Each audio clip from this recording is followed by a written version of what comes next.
20장 22절부터 21장 11절까지입니다. 제가 하나님 말씀을 봉독하겠습니다. 여호와께서 모세에게 이르시되 너는 이스라엘 자손에게 이같이 이르라.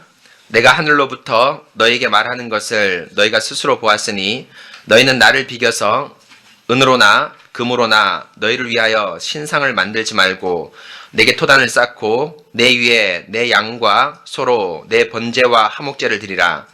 내가 내 이름을 기념하게 하는 모든 곳에서 내게 임하여 복을 주리라.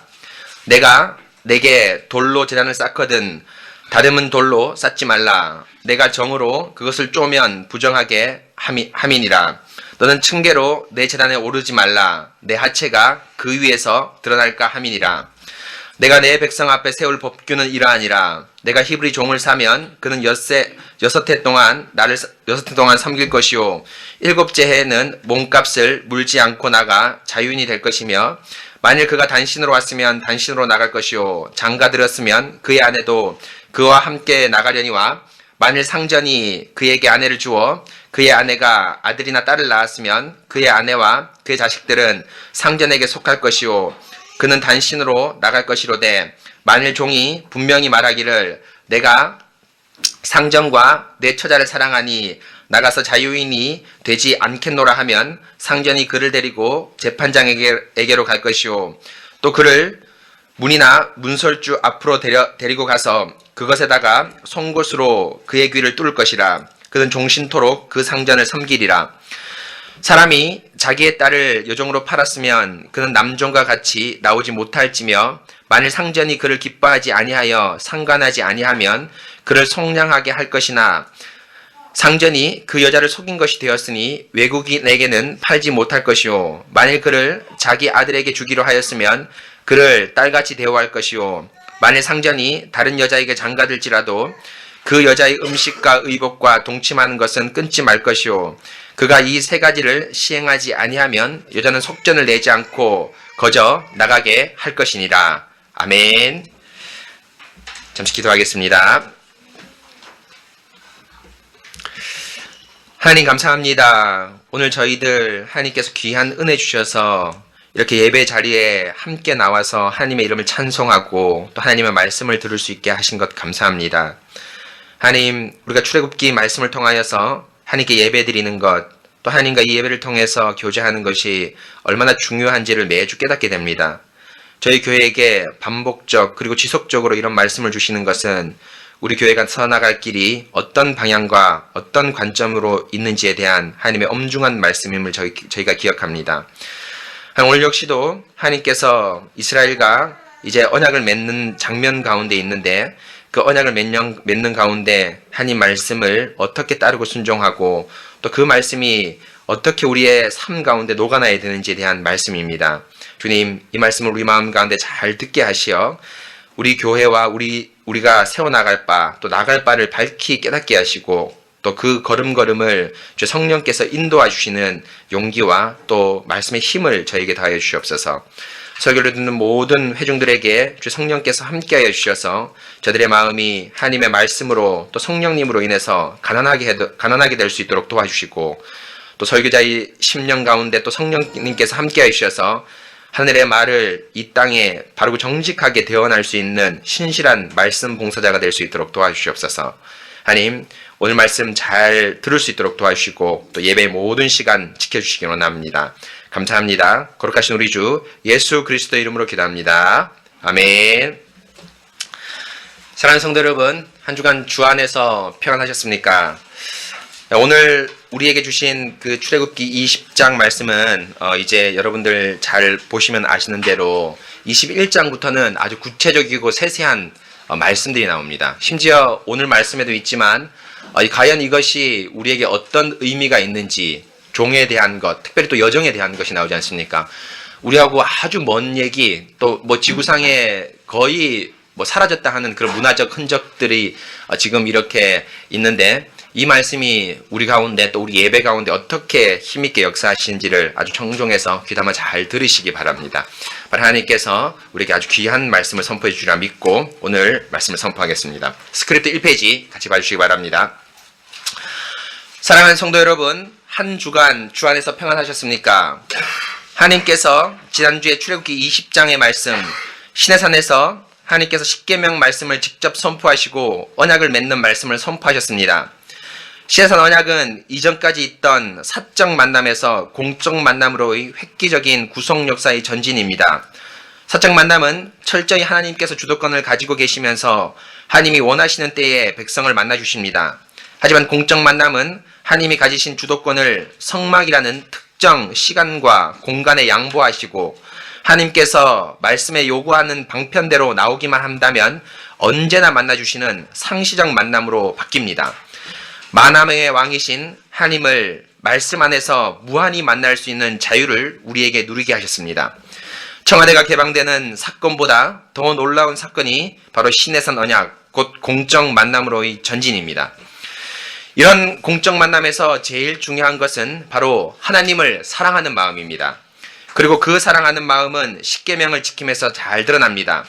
첫 계명에서부터 10번째 계명을 관통하는 것은 사랑입니다. 십계명은 인격이신 하나님이 말씀으로 드러남인데 하나님의 본유적 속성인 사랑이 십계명을 통해서 드러납니다. 곧 이스라엘에게 요구하는 단 하나는 사랑입니다. 여러분 잘 기억하시죠? 이제 출애굽기에서 가장 중요한 말씀이 사실 24장에서부터 민수기 10장까지라고 얘기할 수가 있습니다.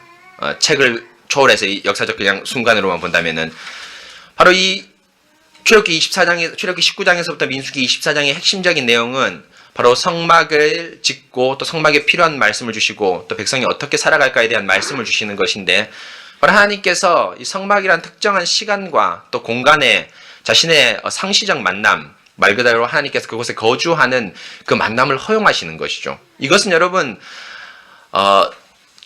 출애굽기 전에 출애굽기 19장 전에는 있을 수도 없는 일이었습니다. 그렇죠? 지금 여러분 우리 문재인 대통령께서 소통의 행보로서 국민들에게 많은 지지를 받고 있는데 그 중에 하나가 이제 청와대를 개방하고 자기의 집무실은 이제 광화문으로 옮긴다 이런 공약을 냈는데 뭐 그것은 쉽게 되지 않으리라고 봅니다. 왜 대통령이 워낙 중요한 인물이고 또 여러 가지 위험에 노출될 수 있기 때문에요. 근데 여하튼 국민들이 청와대가 개방한다고 하니까 얼마나 마음이 좋습니까? 그렇죠? 여기 가까운 우리 충청도 옆에도 청남대라고 여러분 아시죠? 대통령 별장이 있는데 그 전직 대통령께서 이 청남대를 개방했을 때 많은 국민들이 야 대통령이 사는 곳이 어떤 곳인가 하면서 가보기도 하고 하면서 얼마나 마음이 좋고 소위 말하는 국민 마음이 좀 이렇게 대통령하고 이 좀 관계가 되는 이런 마음이 되었습니까? 그런데 그 사건보다 더 획기적인 사건이 있다면 바로 뭡니까? 이렇게 성막에서 하나님께서 당신이 원하시는 우리가 원하시는 시간과 우리가 원하시는 때 우리가 원하는 때 하나님의 말씀이 허용하는 그때에 우리가 무한히 만날 수 있는 자유를 주셨습니다. 그런데 여러분 너무너무 획기적인 사건이긴 하지만 아무나 또 함부로 또 하나님의 방편을 어기고 들어가서 만날 수는 없죠. 그렇죠? 말씀을 주시고 절기를 주시고 다양한 방편을 주시는 것은 하나님이 원하시는 방법대로 원하시는 때에 들어가는 겁니다. 다양한 말씀들이 사실 오늘 21장부터 시작되는데요. 그러나 단 한 가지 관통하는 십계명이 대표적인데 관통하는 한 가지 말씀이 뭡니까? 하나님만을 뭐하라? 사랑하라. 그렇죠? 하나님만을 사랑하라는 이 마음이 말씀을 지키게 하는 근본적인 그 동인이 될 겁니다. 그래서 하나님만을 사랑하게 될 때 우리는 상시적 만남을 항상 기쁨 가운데 누릴 수 있습니다. 바로 그 사랑의 마음을 십계명을 통해서 가장 먼저 이스라엘 백성에게 요구하셨습니다. 그런데 이스라엘 백성이 어떻습니까? 자신을 돌아볼 때 이 사랑하는 마음이 뭡니까? 부족하고 또 없음을 깨닫고 자기의 생명까지도 그렇죠. 우리가 죽겠나이다 하며 생명까지도 위협받는 그 현장에서 이스라엘 백성은 누굴 요청합니까? 중보자 모세를 요청합니다. 그렇죠? 모세는 출애굽기 2장부터 하나님께서 당신의 뭐로 세우셨습니까? 중보자로 세웠지 않습니까? 특별히 19장 19절에서는 하나님과 모세가 음성으로 대화하는 것에서 모세는 이스라엘 백성이 느꼈던 그 어떤 두려움도 사실은 느끼지 않았습니다. 이렇게 하나님께서 모세를 중보자로 세워서 이스라엘 백성과 언약 맺기를 기뻐하셨습니다. 근데 여러분 우리가 히브리서에서 잘 선포한 것처럼 겉으로 보기에는 모세가 하나님께 세우신 당당한 앞으로 나갔지만 실제로 모세 역시도 뭡니까? 내가 심히 두렵고 떨린다라고 하면서 하나님의 그 어미하신 말씀 앞에 서기를 어떻게 했습니까? 두려워했습니다. 그렇죠? 누가 과연 하나님 앞에 설 수 있겠습니까? 여러분 이 중보자의 요청은 단순하게 모세를 호출하고 모세를 부르는 것이 아니라 실상 누구를 부르는 것입니까? 바로 우리 주 예수 그리스도를 부르는 겁니다. 바로 히브리서 12장에 나온 대로 누구든지 화평함과 거룩함 없이는 주를 보지 못한다고 얘기했는데, 바로 주를 볼 수 있는 거룩함, 화평함을 바로 누가 주십니까? 예수 그리스도께서 당신의 보혈로 우리에게 주셔서 바로 우리는 두려움과 떨림이 아니라 기쁨과 즐거움으로 하나님께 예배 자리에 나올 수 있습니다. 바로 이것이 하나님께서 우리에게 베푸신 놀라운 중보의 은혜 사역, 바로 지난 시간에 선포한 말씀입니다. 계속 보겠습니다. 그래서 성도 여러분, 이스라엘은 십계명 앞에, 사랑을 요구하는 하나님 앞에 온전히 사랑하지 못했고 또 사랑할 수 없음을 깨닫고 무서운 두려움에 휩싸이게 되고 심지어는 생명까지도 위협받는 지경에 이르게 됩니다. 그래서 그들은 중보자를 요청합니다. 바로 모세입니다. 모세는 애굽의 왕자로 있을 때부터 하나님의 중보자로 부름을 받았으며 수없이 하나님을 만나고 출애굽기 19장 19절에 하나님과 직접 음성으로 대화할 만큼 하나님께서 세우신 중보자입니다. 이렇게 중보자로 세워진 모세를 통해서 이스라엘은 하나님 말씀을 받기로 원했습니다. 그러나 성도 여러분, 그들이 완벽한 중보자라고 생각한 모세조차도 실상은 내가 심히 두렵고 떨린다라고 하면서 자신 역시도 완전한 중보자가 아님을 고백합니다. 바로 그 어떤 사람도 하나님 앞에 두려움 없이 온전히 설 수 없기 때문입니다. 곧 누구든지 화평함과 거룩함이 없으면 하나님을 볼 수 없다라고 말씀하셨는데, 모세조차도 온전한 화평함을 갖춘 자가 아니고 또 그리고 그 화평함과 거룩함을 줄 온전한 중보자도 아니었습니다. 그렇다면 성도 여러분, 하나님을 볼 수 있게 우리에게 온전한 화평함과 거룩함을 주실 수 있는 분은 누구십니까? 그렇습니다. 바로 우리 주 예수 그리스도입니다. 바로 히브리서 기자가 거룩함과 화평함을 통해 하나님을 볼 수 있게 우리에게 중보자의 길을 알려주셨는데, 그 길은 바로 만질 수 있고 불이 붙는 신의 산이 아니라 하늘의 도성인 시온산입니다. 바로 우리가 이른 곳은 그리스도의 보혈의 피가 뿌려진 시온산입니다. 구약의 아벨의 피보다 더 낫게 말하는 하나님께 나아가는 어떠한 두려움도 사해 주시는 그리스도가 중보자로 서 있기 때문에 우리는 담대히 하나님께 나갈 수 있습니다. 바로 참된 공적 언약 예배로 나가는 유일한 길은 바로 예수 그리스도의 속죄의 공로의 터입니다. 우리는 그리스도로 말미암지 않고는 하나님께로 나갈 수가 없습니다. 오직 그리스도 안에서만 우리는 화평함과 거룩함을 가지고 하나님을 볼 수 있습니다. 바로 신해산 언약에서 우리는 유일한 중보자 예수 그리스도를 보게 됩니다. 여러분 어떻습니까? 오늘 아침 이 예배 자리에 발길을 옮길 때 그리스도의 속죄의 공로를 깊이 생각하셨습니까? 모세와 같이 내가 두렵고 심히 떨린다. 그러나 그리스도의 보혈의 공로만을 믿고 나가야겠다는 굳은 다짐으로 이 자리에 나오셨나요? 여러분, 그리스도를 의지하지 않는 것은 오히려 화를 자초하는 예배 자리가 될 것입니다. 여러분, 그리스도만을 의지하십시오. 그리하여 하나님께서 열어놓으신 새롭고 살 길인 그리스도만을 의지해서 예배를 드리시기 바랍니다. 그럴 때 하나님께서 그리스도 안에서 성령님을 통해 하늘의 보화를 주실 것입니다. 아멘. 그렇죠, 여러분? 이 예배 자리에 나올 때 내가 심히 두렵고 떨린다. 그러나 이제 누구만을 의지해야 되겠다? 예수 그리스도만을 의지해 나와야겠다. 이런 마음이 있으신 분들은 하나님께서 하늘의 보화를 이곳에서 선포해 주실 것입니다. 이제 이 마음을 가지고 오늘 말씀을 보겠습니다. 선포하겠습니다. 하나님께서 이스라엘의 중보 요청을 듣고 오늘 본문인 20장 22절부터 여호와께서 모세에게 이르시되라고 하면서 20장 22절 이후에는 모세를 통해서만 하나님께서 말씀하십니다. 그리고 모세를 통해서 하신 첫 말씀이 20장 22절 26절까지의 우상을 만들지 말 것과 제단에 대한 규정과 제사장 복장에 대한 규정입니다. 22절 23절에서는 하나님은 자신을 신의 산에서 보지 못하였기 때문에 은이나 금 같은 것으로 신상을 만들어서 나를 예배하지 말 것을 말씀합니다. 그리고 제단을 쌓아서 자신에게 예배를 드릴 때의 규정을 말씀하는데 24절은 토단, 곧 흙으로 만든 제단을 말하는데 이 흙으로 만든 제단은 주로 제사를 드릴 때 사용했고 25절에 돌로 만든 제단은 제사를 드리기도 했지만 주로 기념하기 위해서 만든 제단입니다. 특히 돌로 만든 제단은 어떤 인공적인 손질을 하지 말 것을 말씀합니다. 왜냐하면 그것이 우상이 될 가능성이 있기 때문입니다. 그래서 여러분, 토단은 주로 양을 태우거나 이 제물을 태울 때 쓰입니다. 반면에 돌로 만든, 같은 제단인데 돌로 만든 제단은 이 어떤 제사를 드리다기보다는 제단을 쌓아서 뭐예요? 기념하는 거죠. 그렇죠? 그러니까 좀 이따 설명하겠지만은 여호와 니시라고 할 때는 제사를 드렸다기보다는 물론 제사를 드릴 가능성이 있지만 이 17장의 아말렉과의 전투에서 여호와 니시 제단을 쌓았죠. 그렇죠? 그건 주로 제사보다는 뭘 목적으로? 기념하기 위해서. 그렇죠? 그것은 돌로 만들었을 가능성이 아주 큽니다. 여하튼 이렇게 제단에 대한 규정을 말합니다. 그리고 마지막으로 제단을 쌓을 때 높이 쌓지 말 것을 말씀합니다. 왜냐하면 주로 이방 신의 제단은 높게 만들었는데 그것은 마치 그곳이 다른 곳보다 거룩하게 보이는 높게 쌓음으로 우상이 될 가능성이 있었고 또 하체가 보이지 않도록 조심하라고 했는데 이방 제사에서는 속옷을 입지 않고 제사를 드림으로 속살이 노출되는 경우가 있었습니다. 이것은 제사를 사람의 제사, 사람에게 관심을 집중시키는 것에 대한 경계입니다. 곧 하나님께 집중하기 위해서 속옷을 반드시 입어야 합니다.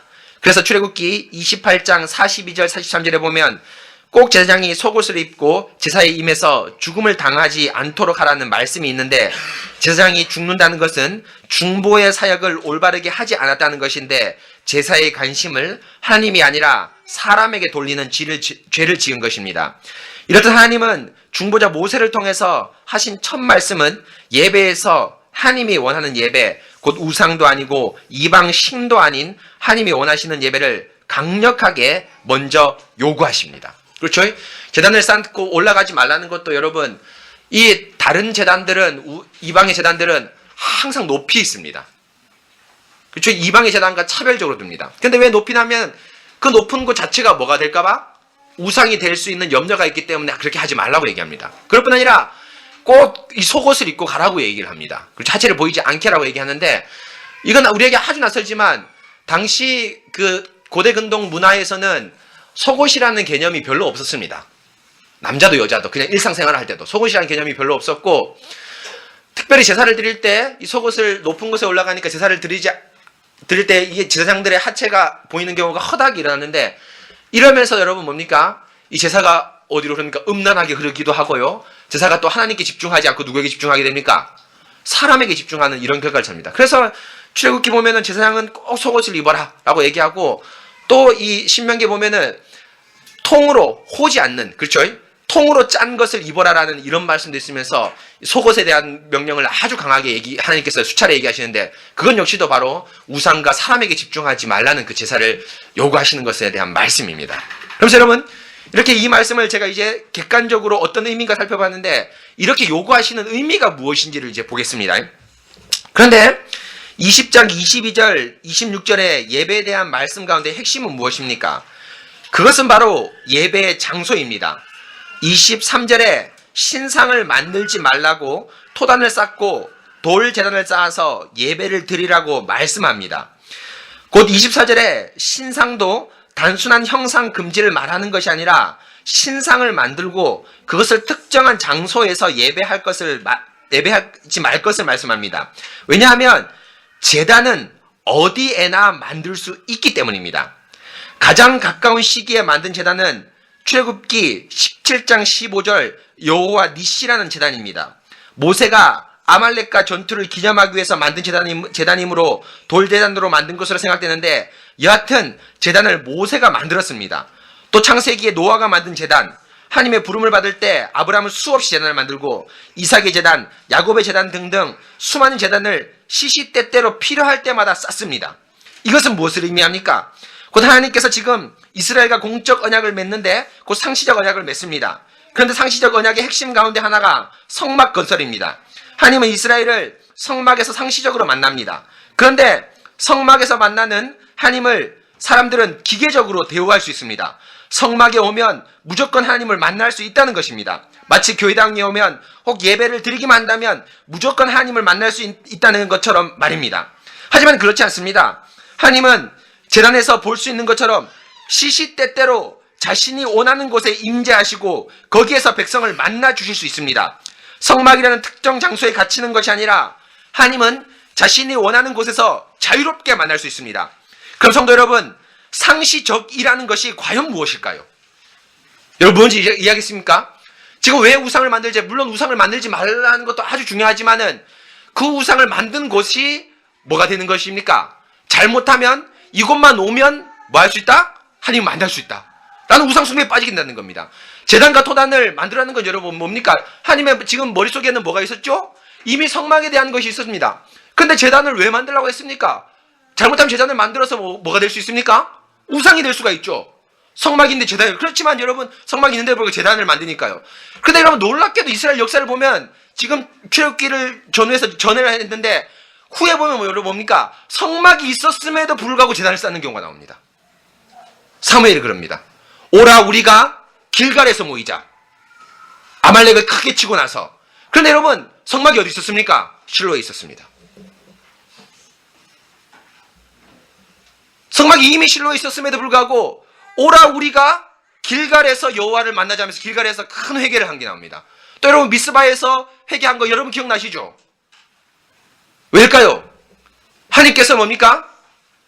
상시적 만남의 핵심이 그 장소고 그 공간이긴 하지만 하나님의 말씀 없이 사랑하는 마음 없이 거기에 임한다면 그것이 어떻게 될 수 있습니까? 우상숭배가 될 수 있습니다. 바로 마치 예배당에 오기만 하면 하나님을 자동적으로 기계적으로 만나는 것처럼 말이죠. 대표적으로 어떤 교회입니까? 로마 교회입니다. 그렇죠? 그래서 로마 교회는 극도의 뭘 조장합니까? 경건의 분위기를 조장하죠. 왜냐하면 이것은 말 그대로 뭡니까? 홀리 플레이스, 성당이기 때문입니다. 그래서 여러분 개혁파 교회 아주 큰 특징이 뭡니까? 예배당을 어떠한 하나님의 말씀 외에 다른 것으로 채우지 않겠다는 것이 저희 개혁파 교회의 강력한 특징입니다. 그래서 여러분 심지어 우리 고려파 교회는 여러분 뭡니까? 우리 고려파 교회의 초기의 모습의 특징 가운데 한 가지가 뭡니까? 예배당이 뭡니까? 아무것도 없습니다. 우리 교회 예배당도 지금 아직 스티커도 잘 떼지 않았는데요. 이 교회 올 때 예배당이 뭐가 있었습니까? 십자가가 뒤에 있었죠. 그렇죠? 제가 얘기하지도 않았는데 우리 성도님들이 십자가를 뗐습니다. 그래서 제가 야 우리 성도들 대단하다. 왜냐하면은 우리 수요 모임 때 우리 고려파 교회의 어떤 정통과 역사를 보면서 뭡니까? 이 고려파 교회의 특징을 잘 배웠구나 그런 생각이 들었습니다. 그래서 제가 아무 말도 하지 않았는데요. 바로 이것이 우리 고려파 교회의 아주 특징입니다. 제가 좀 소망이 있다면은 이 강단이 있고 앞에 이제 뭐가 있으면 좋겠습니까? 성찬단과 또 한 가지 뭐죠? 세례반. 그렇죠? 말씀과 성찬과 세례를 통해서 하나님께서 말씀을 공급해 준다. 하나님 자신을 드러내 주신다. 이것만 있으면 전부입니다. 그렇죠? 바로 이것을 하나님께서 엄히 경계하신 겁니다. 계속 보겠습니까? 계속 보겠습니다. 그럼 성도 여러분, 상시적이라는 것이 무엇입니까? 특정 시간과 특정 공간을 상시적이라고 위에서 말씀드렸는데 물론 특정 시간과 공간은 상시적 기준에 부합합니다. 하나님은 안식일, 절기라는 특정 시간에 또 성막이라는 특정 공간에서 이스라엘을 주로 만나 주십니다. 그러나 하나님은 절기가 아닌 때 성막이 아닌 곳에서도 당신의 백성과 언제든지 만납니다. 대표적으로 성막이 실로에 있던 사무엘 시대에 사무엘은 나라를 새롭게 하기 위해서 백성을 실로가 아닌 길갈에서 회집시켰습니다. 이는 실로에 세워질 성막이 상시적 만남의 기능을 하지 못하기 때문입니다. 하나님은 특정한 시간과 공간이라는 장소에서 상시적 공적 만남을 허락하셨지만 만일 그것이 제 기능을 하지 못할 때에는 상시적 만남의 장소를 폐기시키십니다. 그 상시적 만남에서 제일 중요한 것은 특정한 장소 혹은 공간, 시간이 아니라 바로 하나님의 말씀입니다. 하나님의 말씀대로 예배가 시행되고 사람들의 마음이 온전히 말씀을 따라 하나님께 모여질 때 특정한 시간과 공간에서 행해지는 공적 만남이 이루어지는 것입니다. 그래서 여러분 24절을 보십시오. 내 이름을 기념하는 모든 곳에서 라고 하면서 하나님의 공적 만남의 핵심을 말합니다. 하나님의 이름이 기념되는 곳, 하나님의 말씀이 선포되고 모든 예배 순서와 절차가 말씀에 따라 시행되는 곳에서 하나님이 임재하고 거기에서 하나님은 복을 주실 것입니다. 내가 내 이름을 기념하는 모든 곳에서 내게 임하여 복을 주리라. 하나님은 성막 혹은 절기를 통해서 기계화될 수 있는 언약의 기본, 곧 하나님의 말씀이 선포되고 그것에 대한 순종이 있는 곳이 예배의 초소라는 것을 가장 먼저 선명하게 중보자 모세를 통해서 온 백성에게 선포하십니다. 그렇죠?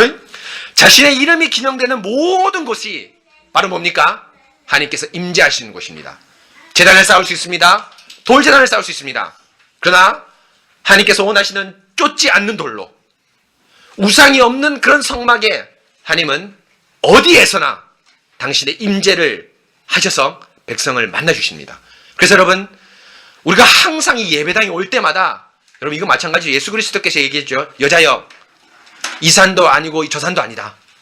기억나시죠? 당신들의 조상은 하나님께 예배드릴 것이 예루살렘에 있고 우리 조상들은 이 산 그리심산에서 예배드린다고 했는데, 하나님 어디서 예배드립니까? 예수님 어디서 예배드립니까? 그러니까 여자여, 이 산도 아니고 저 산도 아니고 뭐예요? 영과 진리 안에서 예배드리라. 바로 이 말씀을 예수님께서 그대로 복창하신 것입니다. 당신의 말씀과 그 은혜가 선포되는 곳곳이 바로 예배 초소라는 것입니다. 여러분, 이 마음을 가지고 이 예배 자리에 참석하셨으리라 믿습니다. 이제 21장, 이제 구체적인 규례에 대해서 말씀을 선포하겠습니다. 예배 초소에 대한 선명한 말씀, 곧 하나님의 말씀이 선포되고 순종함이 있는 곳이 예배 초소라고 말한 다음에 21장 21절에서 23장 19절까지 이스라엘의 이제 구체적인 법규를 선포합니다. 그렇죠? 여러분 21장 1절에 보시면 내가 백성 앞에 세울 뭐라고 얘기하죠? 법규는 이러하니라 라고 되어 있습니다. 여러분 우리말 성경은 아주 잘 번역된 성경 가운데 한 가지입니다. 그렇죠? 우리말 성경은 기본적으로 의역 잘 모를 때는, 의역에 대한 충분한 근거가 제시하지 않을 때는 뭘로 하기로 결정한다? 직역으로 번역하기로 결정한다는 것이 우리 한글 성경의 기조입니다. 특별히 이 성경도 번역이 잘 됐지만 어떤 성경이 번역이 잘 됐냐면 개역 한글판이 훨씬 번역이 잘 된 성경 가운데 한 가지입니다. 여자는 교회에서 조용할지라고 지금 번역되어 있는데 사실은 조용이 아니라 뭐죠? 여자는 교회 안에서 종용할지라. 다릅니다. 조용은 말 그대로 quiet고 영어 번역도 quiet로 번역했습니다. 종용은 뭡니까? 순종하면서 따라가라 이런 뜻입니다. 그렇죠? 예전 번역은 그렇게 번역했습니다. 단어 하나를 잘 번역했는데요. 여기서 법규도 율법이라고 하지 않은 것은 우리가 보통 아는 토라하고 다른 겁니다. 그렇죠? 예배 처소에 대한 선명한 말씀, 곧 하나님의 말씀이 선포되고 순종함이 있는 곳이 예배 처소라고 말씀한 다음에 이제 23장 1절에서 23장 19절까지 이스라엘에 대한 이제 구체적인 법규를 선포합니다. 여기서 법규란 흔히 하는 율법이라고 부르는 토라보다 하위 등급의 율법을 말합니다. 그 십계명이 토라라고 한다면 21장 1절부터 23장 19절까지 율법은 법규라고 불리는데 이것은 십계명을 구체적으로 적용한 경우입니다. 일명 결의법이라고 하는데 판례를 중심으로 법을 자세히 설명한 것을 말합니다. 여러분 결의법이란 말이 일본 사람이 번역한 건데요. 아주 어렵죠. 한글로 번역하면 경우법이라고 하면 좋습니다. 그렇죠. 영어 보면 여러분 뭡니까? 캐주이스틱, 캐주이스트리라고 되어 있는데 뭡니까? 케이스입니다. 여러분 뭔지 알겠죠? 어원 케이스입니다. 이런 케이스에는 이런 법을 적용한다 이런 겁니다. 그래서 법을 설명할 때 하나님을 사랑하라 이렇게라고 얘기하지 않고 이런 상황이었을 때 이렇게 하는 것이 하나님을 사랑하는 것인데 너 이렇게 할래? 이게 캐주이스틱 뭡니까? 경우법, 결의법입니다. 이런 결의법이 21장부터 23장까지 나오면서 십계명을 이제 어떻게 하는 겁니까? 쉽게 풀어서 백성에게 제시하고 이스라엘에게 언약을 요구하는 겁니다. 그렇죠? 그런데 이런 법규가 중요한 것은 24장 7절에 보시면은 이스라엘 백성이 언약서를 가져왔다라고 말합니다. 여러분 24장 7절에 보십시오. 7절에 보시면 23장까지 법규를 선포하죠. 그러고 나서 이제 하나님과 24장에서 이제 진짜 이제 피를 뿌리는 언약을 맺습니다. 그런데 24장 7절을 보면 이스라엘 백성에게 모세가 뭘 가져왔다고 되어 있죠? 언약서를 가져와서 그것을 낭독했다고 되어 있습니다. 근데 여러분 이 언약서가 말 그대로 Book of Covenant입니다. 책입니다. 히브리어로 책으로 되어 있습니다. 책을 가져왔다고 되어 있습니다. 근데 이 책에 뭘 기록했냐? 21장에 나오는 이 법규 21장, 22장, 23장을 기록했습니다. 십계명은 기록하지 않았습니다. 왜일까요? 십계명은 책에 기록하지 않고 돌판에 기록했죠. 그렇죠? 십계명은 이거는 모세가 직접 적은 건데 십계명은 누가 적어줍니까? 하나님이 직접 적어줍니다. 그렇죠? 이런 또 차별성도 있어요. 십계명에 어떤 우기성이 있습니다. 계속 보겠습니다. 그런데 이 법규가 중요한 것은 24장 7절에 이스라엘에게 언약서를 가져왔다고 말하는데 여기서 언약서는 말 그대로 언약의 책입니다. 모세가 하나님께 들은 말씀을 책에 기록해서 이스라엘에게 가져왔는데 언약의 책에 기록된 말씀이 21장, 23장의 법규입니다. 십계명은 제외됐습니다. 왜냐하면 십계명은 책에 기록하지 않고 돌판에 기록했기 때문입니다. 그럼 성도 여러분, 한 가지 궁금증이 생깁니다. 바로 왜 십계명을 언약서에 기록하지 않았다는 것입니다. 돌판에도 기록하고 언약서에도 기록하면 모법인 십계명과 하위법인 법규가 함께 있어서 여러모로 좋지 않겠습니까? 마치 개혁파 교회의 교회 책에 성경, 신앙고백, 교회 정치가 함께 있는 것처럼 말입니다. 하지만 법규의 십계명을 함께 기록하지 않았다는 것은 무엇보다도 법규가 십계명을 충분히 드러냈기 때문입니다.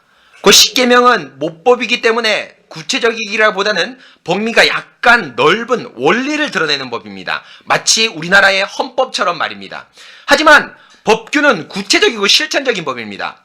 그런데 모법인 십계명과 하위법인 법규는 서로 별개가 아니라 하나입니다. 모법인 십계명은 법규를 통해서 백성들의 삶의 손에 쥐어져 있고, 법규인 모법은 십계명을 통해서 날마다 자신의 정체성을 확인합니다. 여러분, 이 문장 아주 중요합니다. 십계명이 어떻게 손에 쥐어 있습니까? 십계명이 사실은 그대로 오는 것이 아니라 뭘 통해서? 법규를 통해서 이스라엘에게 옵니다. 그렇죠? 그래서 이 법규조차도 이스라엘 백성은 좀 부족하다고 느껴서 이스라엘은 자체 법규를 만드는데 그 대표적인 게 여러분 아는 뭡니까? 탈무드입니다. 그렇죠? 물론 탈무드까지 할 필요 없지만 이 법규를 해석하는데 좋은 해석의 방향이 탈무드의 그 예들이 많이 나옵니다. 여하튼 십계명이 1계명 너는 내 하나님을 사랑하라 라고 얘기했을 때 뭡니까? 그대로 오지 않고 뭘 통해 사실 오는 거죠? 법규를 통해서 옵니다. 하위법을 통해서 옵니다. 그렇죠? 그래서 십계명은 법규를 통해서 백성들의 손에 쥐어졌고, 법규가 바른 법인가 안 법인가는 뭘 통해서 확인합니까? 십계명을 통해서 확인하고 있습니다. 매일. 그래서 법규를 지키면서 내가 법규를 지키는 것이 아니라 내가 과연 누구를 사랑하고 있는가? 하나님을 사랑하고 있는가? 1계명을 지키고 있는가? 5계명을 지키고 있는가를 확인하는 것입니다. 한 세트입니다. 그렇죠? 이렇듯 십계명과 법규가 하나이기 때문에 언약의 책에 굳이 십계명이 기록되지 않았을지라도 십계명은 있는 것과 마찬가지입니다. 이것은 바로 하나님 말씀의 일치성입니다. 하나님 사랑, 이웃 사랑은 완전한 마음의 문제를 다루었다면 오늘 법규는 손의 문제를 다루고 있습니다. 그리고 마음과 손 사이에 십계명이 위치합니다. 곧 율법은 하나님 사랑, 이웃 사랑, 십계명 법규라는 구도를 가지고 있습니다. 그런데 이 구도가 성도들에게 별개의 세 가지를 생각하지 않고 하나라고 생각하며 법규를 지키면서 십계명을 지키고 나가 하나님과 이웃을 사랑합니다. 여러분 잘 아셨죠? 그렇죠? 별개가 아닙니다. 가장 근본적인 마음의 문제는 뭘 다루고 있습니까? 하나님 사랑, 이웃 사랑을 다루고, 이것이 십계명을 통해서 좀 더 구체화되고, 또 십계명을 통해서 법규를 통해서 구체화되는 거기 때문에 굳이 십계명을 기록하지 않아도 이 법규를 통해서 이스라엘 백성은 십계명을 느끼고 십계명을 지키고 근본적으로 또 누구를 사랑하게 됩니까? 하나님과 이웃을 사랑하게 되어 있습니다. 그렇죠? 그러면서 이제 구체적으로 이제 21장의 종에 대한 말씀을 선포하겠습니다. 그러면 이제 법규를 구체적으로 선포하겠습니다. 먼저 21장부터 시작되는 법규의 내용을 보면 눈에 띄는 것이 예배에 대한 것보다 오히려 사람과 사람 사이의 관계가 주된 것임을 알 수 있습니다. 종에 대한 문제, 폭행에 대한 문제, 소가 해를 입힐 때의 문제, 배상에 대한 문제, 도덕과 공평에 대한 문제를 다루고 있습니다. 이것은 위에서 말씀드린 대로 구체적인 현장에서 십계명을 적용한 것입니다. 성도들은 이 말씀을 들을 때 십계명과 전혀 별개의 것이다 라고 생각하지 않고 십계명을 삶에서 이렇게 실천해야 하는구나 하면서 하나님의 말씀을 배웁니다. 곧 언약서에는 결의법이라는 생생한 구체적인 법이 중심이며 이것으로 이스라엘은 24장에 언약을 맺습니다. 추상적인 법으로 하나님과 언약을 맺는 것이 아니라 구체적인 현장에서 펼쳐진 법으로 하나님과의 생생한 언약을 맺습니다. 하나님을 사랑할래? 라고 하지 않고 이런 경우에 그래도 하나님을 사랑할래? 라고 물으면서 언약을 맺습니다. 여러분 아시겠죠? 은진아, 하나님을 사랑할래? 라고 묻지 않고 이런 경우가 있는데 너는 이런 경우에서도 하나님 사랑할래? 라고 묻는 것이 21장의 결의법입니다.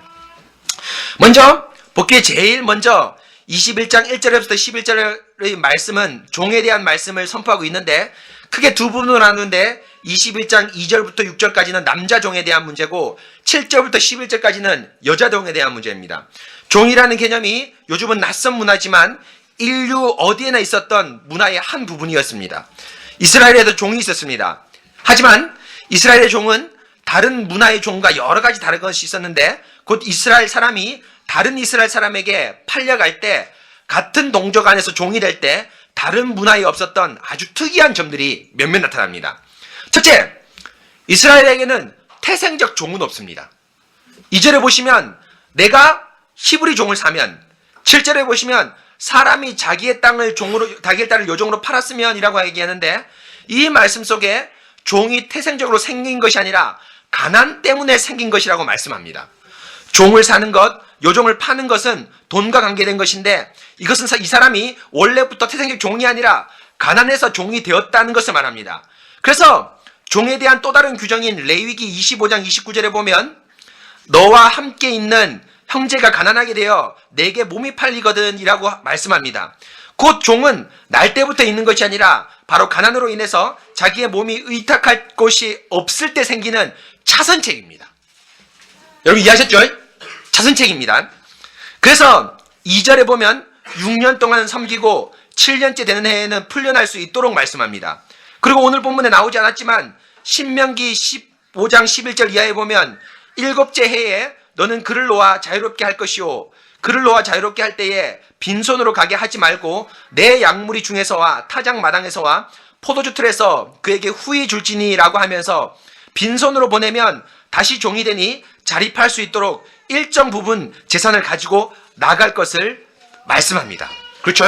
그래서 여러분 7년 규례 때에는 나갈 때 보내주는데 뭡니까? 재산을 줘서 보냅니다. 뭡니까? 가급적이면 다시는 뭐 하지 말라? 종으로 돌아오지 말라. 그리고 여러분 7년 동안 해도 너무 이 재산이 없어서 주인도 재산이 없거나 혹은 그 사람이 나가기 싫어서 계속 있지만 한 가지 소위 말하면 완전한 원상으로 돌리는 때도 있죠. 언제입니까? 제가 오늘 말씀을 선포하지 않았지만 희년 때입니다. 그렇죠? 희년 때는 이 7년 면제년에는 자신이 가난했으면 가난한 상태로 그대로 돌아가는데 50년 희년째에는 언제 돌아갑니까? 여호수아 때로 돌아갑니다. 재산도 원래 상태. 그렇죠? 모든 것이 다 원래 상태로 돌아가는 겁니다. 그렇기 때문에 하나님께서는 이 종을 이스라엘에게서는 뭐예요? 근본적으로 원하지 않았습니다. 그런데 사람이 살다 보면 인간의 죄악 때문에 한 사람은 돈이 많게 되고 없게 되고 또 여러 가지 환난과 폭풍 때문에 또 일기 때문에 돈이 없는 경우가 생길 수도 있죠. 그럴 때 그 사람의 생계를 위해서 차선책으로 마련한 제도가 바로 무슨 제도입니까? 종제도입니다. 폭력과 억압이 아니라 차선책으로 마련한 제도가 종제도입니다. 그래서 보겠습니다. 이상의 규례는 여자도 마찬가지입니다. 하지만 한 가지 다른 점이 있으면 보십시오. 여자도 이상의 규례는 마찬가지입니다. 그런데 하지만 한 가지 다른 점이 있다면 여자가 다른 점이 있다면 7절에 보시면 사람이 자기의 딸을 여종으로 팔았으면 이라고 얘기하는데 여러분 어떻게 아버지가 자신의 딸을 팔 수 있는가라고 생각할지 모릅니다. 그런데 여러분 여기서 파는 것은 우리가 생각하는 인신매매가 사악한 인신매매가 아닙니다. 7절 후반부에 보면 여자는 7년이 되어도 남종과 같이 나오지 못한다라고 되어 있는데 이것은 이 여자가 말 그대로 요정으로 팔았기 때문에 나오지 못한 것이 아니라 뭘로 팔렸기 때문입니까? 신부로 팔렸기 때문입니다. 여러분 이해하시겠습니까? 그래서 나오지 못합니다. 그런데 이 신부의 관계가 파괴되고 그 주인이 신실하지 못하면 파기돼서 어떻게 할 수 있죠? 나올 수 있습니다. 그렇죠? 그래서 여종은 남종과 다른 점이 뭐 한 가지를 뽑자면 바로 이겁니다. 7년이 돼도 여자는 나오지 못합니다. 왜? 그 남자하고 뭐 했기 때문에? 결혼했기 때문입니다. 혼인을 했기 때문에 나올 수 없습니다. 그래서 8절에 보면 상전이 그를 기뻐하지 아니하여 상관하지 아니하면 그가 기뻐하지 않아서 여러분 상관이 뭐냐면 성관계를 하지 않았다는 겁니다. 그렇죠? 또 9절에 그를 자기의 아들로 주기로 했으면 또 상전이 다른 여자에게 장가들지라도 에서 알 수 있는 것처럼 여자는 말 그대로 종으로 팔려간 것이 아니라 바로 결혼을 위해서 팔려간 신부라고 할 수 있습니다. 여러분 지금 팔려간이라고 얘기했는데 제가 이 물음표 달았냐면은 어떤 학자도 왜 이 여자를 그 아내에게 그 남자에게 팔렸는지에 대한 것을 찾을 수가 없습니다. 성경은 팔렸다고 돼 있는데 우리 보통 그냥 어떤 그 사악한 사람이 어떤 사람에게 인신매매한 그런 팔림은 아닙니다. 그렇죠? 성경은 하나님께서 그렇게 하시지 않는 하나님이기 때문에 팔려간 건 아닌데 여하튼 성경은 팔려갔다고 되어 있고 이 팔려간 것에 대한 당시의 문화나 성경에 대한 주석이나 설명이 없기 때문에 제가 팔려갔다는 용어를 썼지만 우리가 생각하는 그런 뭐예요? 팔려간은 아니라고 제가 물음표를 적은 겁니다. 봅시다. 이건 역시도 위의 남종처럼 생계를 유지하기 위한 차선책이라고 할 수 있습니다. 그리고 여종 역시도 혼인 파기 시에 자유인이 될 수 있습니다. 11절에 보시면 이 세 가지를 시행하지 않으면 이라고 얘기했는데, 이 세 가지는 우리말 번역의 8절, 9절, 11절에 만일에 해당하는 규정을 지키지 않을 때입니다. 8절에 혼인 약속을 지키지 않았던지, 9절에 아들을 신부로 맞았는데 이 여종을 딸같이 대하지 않았던지, 10절에 상전이 다른 여자에게 장가들어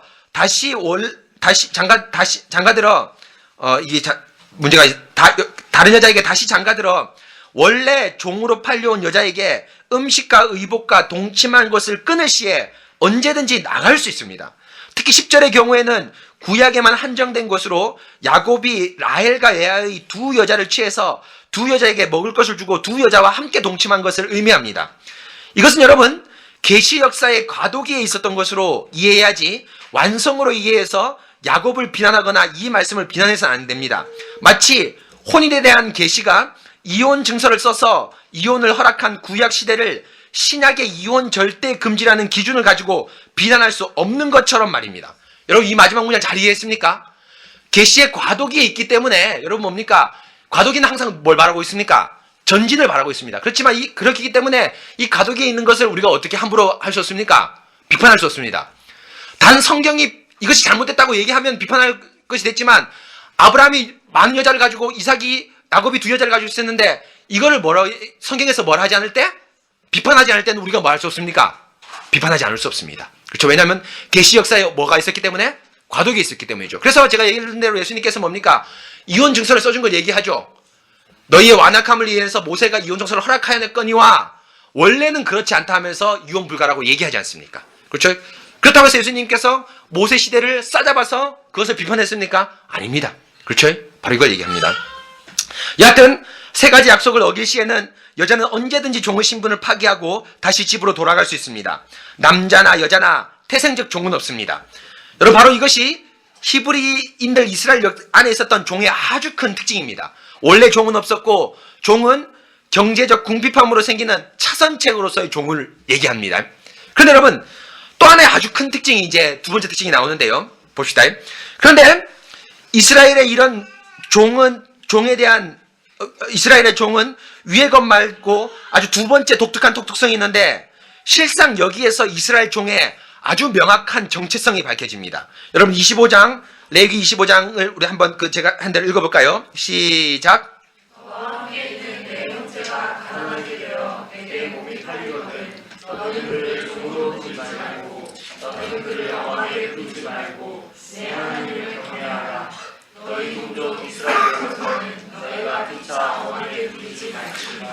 종에 대한 또 다른 말씀인 레위기 25장을 보면 히브리 종을 대할 때 한결같이 엄하게 부리지 말라라고 말씀합니다. 심지어는 39절에서는 그를 종으로라고 부리지 말라라고 얘기합니다. 사랑하는 성도 여러분, 이 말은 무슨 말일까요? 엄하게 부르지 말고 심지어 종으로 부르지 말라는 것은 빚 때문에 종으로 팔려왔는데 이방 종에 비해서 히브리 종들은 일을 조금 더 덜해도 될까요? 뭔가 다른 혜택을 더 받아야 함을 의미합니까? 그렇지 않습니다. 그렇죠? 엄하게 부르지 말라니까 너는 그래도 우리 피가 같으니까 이방으로 팔려온 종이 있습니다. 이방으로 팔려온 종은 오늘 죽도록 일하고 너는 좀 쉬어. 이걸까요? 그렇지 않습니다. 아주 중요한 구절인데 출애굽기 20장 10절 7계명입니다. 한번 읽어보겠습니다. 시작.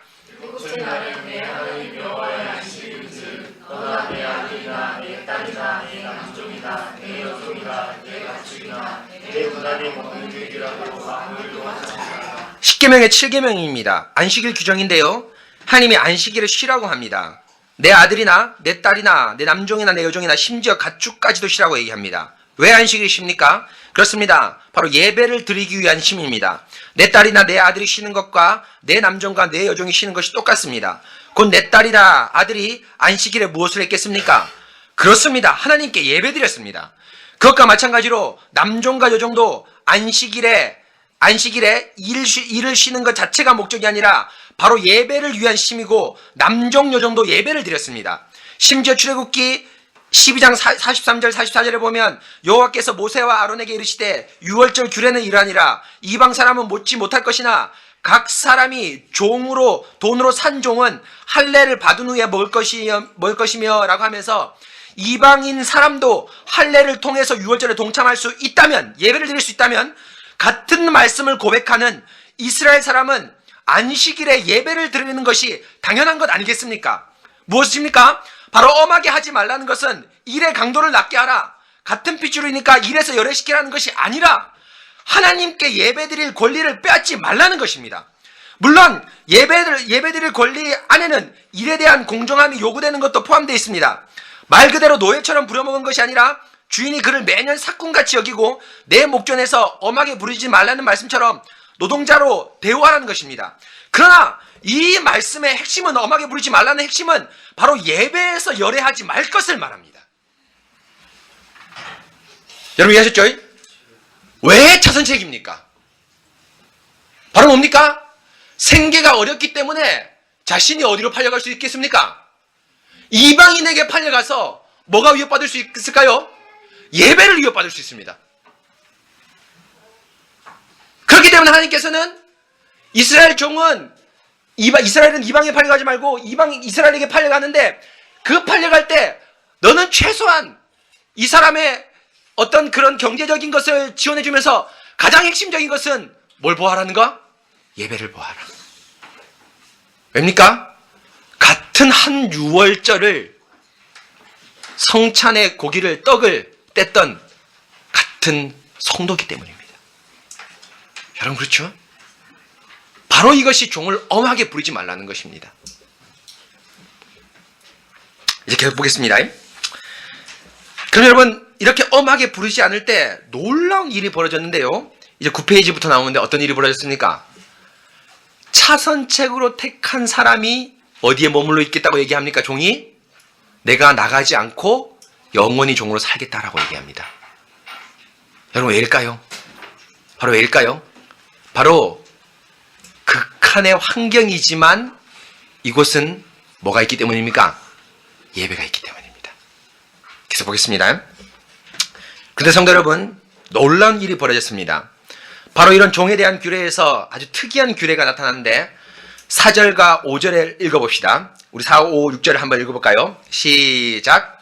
만일 상전이 그에게 아내를 주어 그의 아내가 아들이나 딸을 낳았으면 그의 아내와 그의 자식들은 상전에게 속할 것이요 그는 당신으로 나아갈 것이되, 만일 종이 분명히 말하기를 내가 상전과 내 처자를 사랑하니 나가서 자유인이 되지 않겠노라 하면 상전이 그를 데리고 재판장에게로 갈 것이요 그를 문이나 문설절주 앞으로 데려가서 그것에다가 송곳으로 길을 뚫을 것이라. 그는 종신토록 그 상전을 섬기리라. 5절에 보시면 종이 일정한 기간이 차서 자유인이 될 수 있음에도 불구하고 그는 자유인이 되지 않겠다고 말합니다. 왜입니까? 혹자들은 말하기를 4절에 보면 7년째가 되어서 나갈 때 상전의 종으로 있던 여자를 아내로 주어서 아내로 맞아들여서 그 아내로 인해서 아들과 딸 곧 가족이 생겼는데 그 가족을 놔두고 갈 것을 명령합니다. 5절에 그렇죠? 4절에 보면 만일 상전이 3절에 보면 단신으로 왔으면 단신으로 나갈 것이 되어 있죠. 4절에 보면 상전이 그에게 아내를 주어서 그 아내가 아들과 딸을 낳았으면 그 아내와 그 자식들은 상전에게 속할 것이요 그는 그 아내와 자식을 앞두고 단신으로 나갈 것이라고 얘기합니다. 그래서 학자들은 왜 5절 6절은 나오냐 하면 뭐라고 얘기합니까? 가족을 두고 나갈 수 없기 때문에 어떻게 하겠다? 나가지 않겠다라고 얘기를 합니다. 물론 일리도 있습니다. 계속 봅시다. 나갈 것이라고 말합니다. 이것은 참으로 가혹하고 잔혹한 일인데요. 아빠가 자신의 자유를 위해서 가정을 버리라는 것입니다. 그래서 이런 가혹한 일을 하지 못하니까 5절에 자신은 자유인이 되지 않겠다고 말합니다. 맞습니다. 그래서 5절을 보면 내 처자를 사랑함으로 내가 나가서 자유인이 되지 않겠다고 말합니다. 그런데 성도 여러분, 그게 전부가 아닙니다. 5절을 자세히 보십시오. 종이 분명히 말하기를 이라고 하면서 자신이 자유인이 되지 않겠다고 할 때 소위 말하면 주인 앞에서 신앙 고백을 해야 됩니다. 그런데 어떤 신앙 고백을 합니까? 내가 상전과 내 처자를 사랑하니 라는 말을 해야 합니다. 대상이 누구입니까? 처자뿐 아니라 누구도 사랑해야 된다고 고백합니까? 그렇습니다. 상관도 상전도 사랑해야 된다고 고백합니다.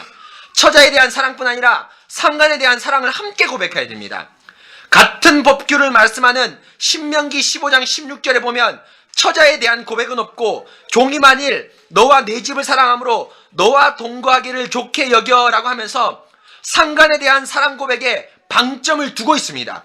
아내와 자식에 대한 사랑 때문에 그들을 놔두고 가지 못하기 때문에 주인의 집에 남아있는 것도 있지만, 그러나 가장 우선한 것은 상간에 대한 사랑 때문에 그는 종신토록 종이 될 것을 서약합니다. 여러분, 그럴 뿐 아니라 여러분, 종이 영원히 종이 되기 위한 또 하나의 절차가 있는데 바로 무엇입니까? 6절을 보시면 재판장에게 가서 송곳으로 종의 귀를 뚫는 의식을 시행해야 됩니다. 그런데 재판장에게 데려가는 자가 누굽니까? 상관입니다.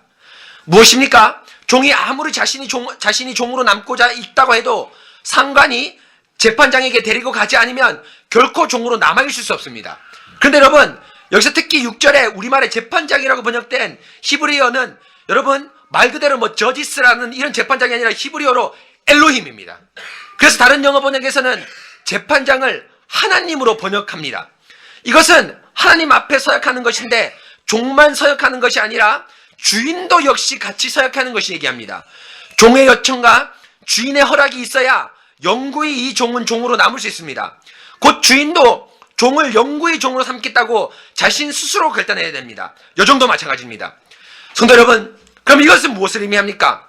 주인의 복지나 경제적 혜택이 너무 좋아해서 자유인으로 사는 것보다 종으로 사는 것이 좋다고 할까요? 종으로 수년 동안 살았기 때문에 사회에 나가면 부정을 할까봐 그럴까요? 또 주인은 이렇게 일을 열심히 하는 종이 없으니, 혹은 조금 성실하지 못해도 종이 있다는 것이 종이 데리고 있겠다는 주인의 욕심 때문일까요? 그렇지 않습니다. 바로 엄하게 대우하지 않았기 때문입니다. 무슨 말입니까? 종으로 있다는 것은 자유인으로 있는 것보다 인간적 측면에서 여러 가지로 힘든 것이 사실입니다. 아무리 그래도 종으로 있는 것보다 자유인이 낫습니다. 하지만 종이 이런 결정을 내린 것은 바로 이 주인 아래서 참된 말씀을 맛보았기 때문입니다. 주인을 사랑하는 것은 물질이나 경제적 유택을 사랑하는 것이 아니라 바로 하나님 말씀이 바르게 선포되어져 있는 통치가 있는 곳을 사랑한다는 의미입니다. 여러분 이해하셨죠? 내가 내 주인과 처자를 사랑하니, 특별히 신명기에는 뭐가 없습니까? 처자가 없습니다. 내가 내 주인을 사랑하니 나가지 않고 종으로 있겠다. 주인이 엄하게 대우지 않았기 때문이죠. 엄하게 대우지 않은 것은 무엇을 의미합니까?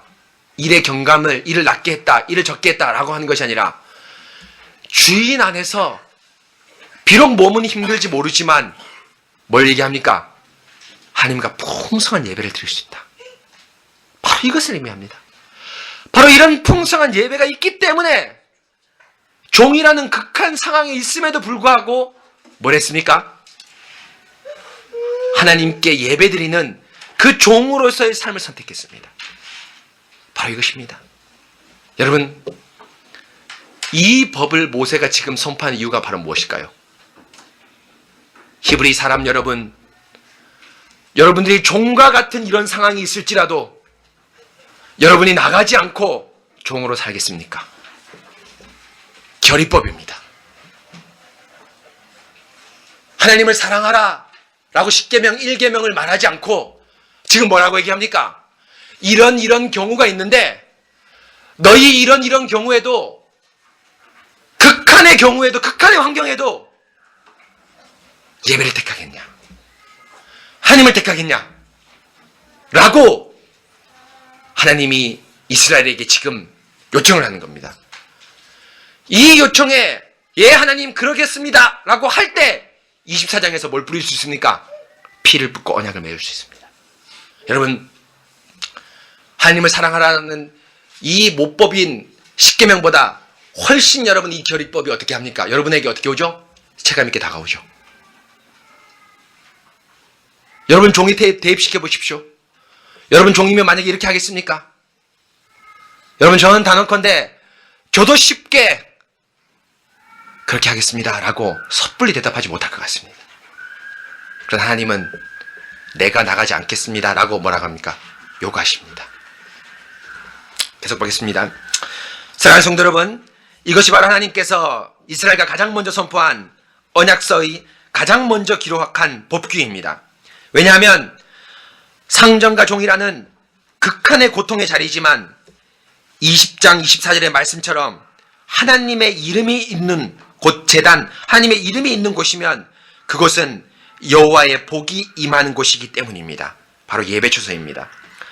가난 때문에 팔려와서 종으로 서 있지만 육체적 노동, 글속 사회적 비난이 거센 환경이지만 종은 그 모든 것을 감내할 예배라는 환경이 있기 때문에 종으로 남고자 했습니다. 외적 환경보다는 종은 예배를 택한 것입니다. 주인 역시도 마찬가지입니다.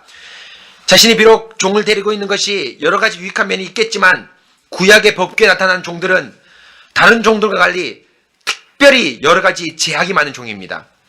여러분 신명기 15장 18절을 보시면 종이 영구히 종으로 있겠다고 하더라도 언제든지 그가 나가겠다 하면 그를 놓아 자유하기를 어렵게 하지 말라고 말할 수 있습니다.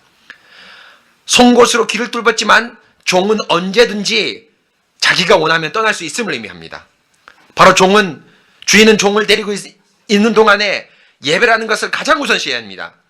이런 많은 제약이 있음에도 불구하고 그를 데리고 있다는 것은 바로 그를 종으로 취급하는 것이 아니라 한 말씀 아래에 있는 형제 자매라는 고백하는 삶을 주인 역시도 하겠다는 겁니다.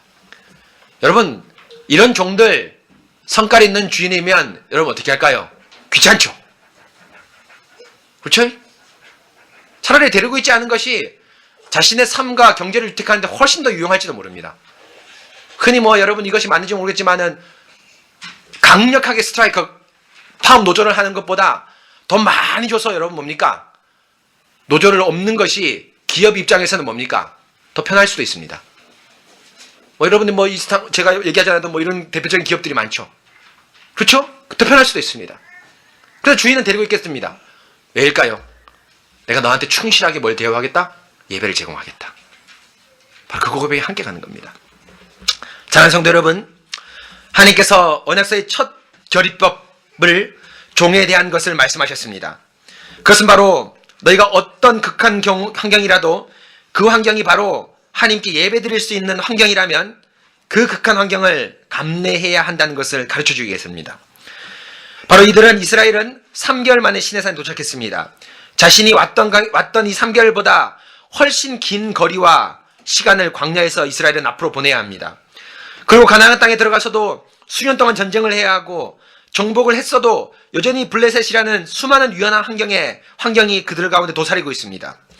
그러나 그런 환경에도 여전히 하나님만을 섬기는 것을 가장 최우선으로 할 수 있느냐를 오늘 종제도를 통해서 묻고 있습니다.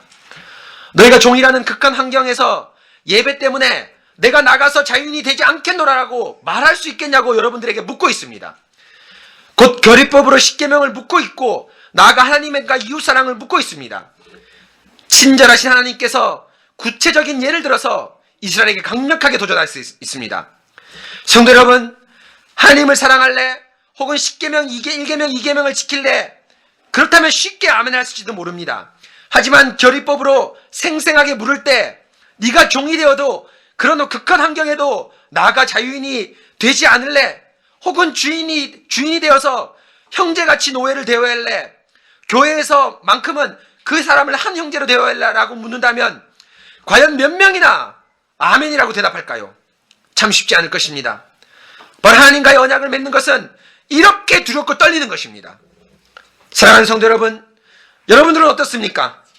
여러분들의 극한 환경이 지속적으로 지속되고 여러분들의 임용과 시험, 여러분들의 여러 가지 준비하는 것이 몇 년 동안 지속될지 몰라도 10편 88편 18절에 시인이 어떤 희망도 찾지 못하고 어둠만이 나의 친구입니다 라고 하면서 인생을 끝마칠 때도 여러분들은 우리 개혁주의 교회를 지지할 마음이 있습니까?